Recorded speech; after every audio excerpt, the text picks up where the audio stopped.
కొణిదెల పవన్ కళ్యాణ్ అమ్మ కడుపున ఆఖరివాడిగా పుట్టిన అందరికీ మంచి చేయాలి, మేలు జరగాలి అనే విషయంలో ముందువాడుగా ఉంటాడు. తన గురించి కంటే జనం గురించి ఎక్కువగా ఆలోచించే మనస్తత్వం నా తమ్ముడు కళ్యాణ్ బాబుది. ఎవరైనా అధికారంలోకి వచ్చాక ప్రజలకు ఏదైనా చేయాలనుకుంటారు. కానీ కళ్యాణ్ తన సొంత సంపాదనని కౌలు రైతులు కన్నీళ్లు తుడిచేందుకు ఖర్చు పెట్టడం, సరిహద్దు దగ్గర ప్రాణాలొడ్డి పోరాడే జవాన్ కోసం పెద్ద మొత్తం అందివ్వటం, అలాగే మత్స్యకారులు ఇంకా ఎందరికో తాను చేసిన సహాయం చూస్తుంటే ఇలాంటి నాయకుడు కదా జనానికి కావాల్సింది అనిపిస్తుంది.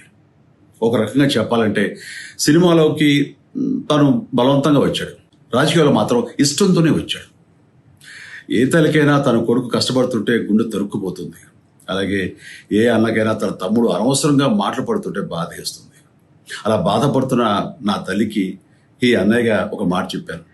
నీ కొడుకు ఎంతోమంది తల్లుల కోసం, వాళ్ళ బిడ్డల భవిష్యత్తు కోసం చేసే యుద్ధం అమ్మా ఇది. మన బాధ కంటే అది ఎంతో గొప్పది అన్నాను. అన్యాయాన్ని ఎదిరించకుండా మౌనంగా ఉండే మంచివాళ్ల వల్లనే ప్రజాస్వామ్యం మరింత నష్టం అని నమ్మి జనం కోసం జన సైనికుడు అయ్యాడు. తాను బలంగా నమ్మిన సిద్ధాంతం కోసం తన జీవితం రాజకీయాల్లోకి అంకితం చేసిన శక్తిశాలి పవన్ కళ్యాణ్.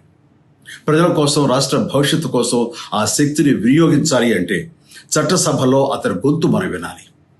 జనమే జయను నమ్మే జనసేనాని ఏమి చేయగలడో చూడాలంటే మీరు పిఠాపురం ప్రజలు కళ్యాణ్ని గెలిపించాలి.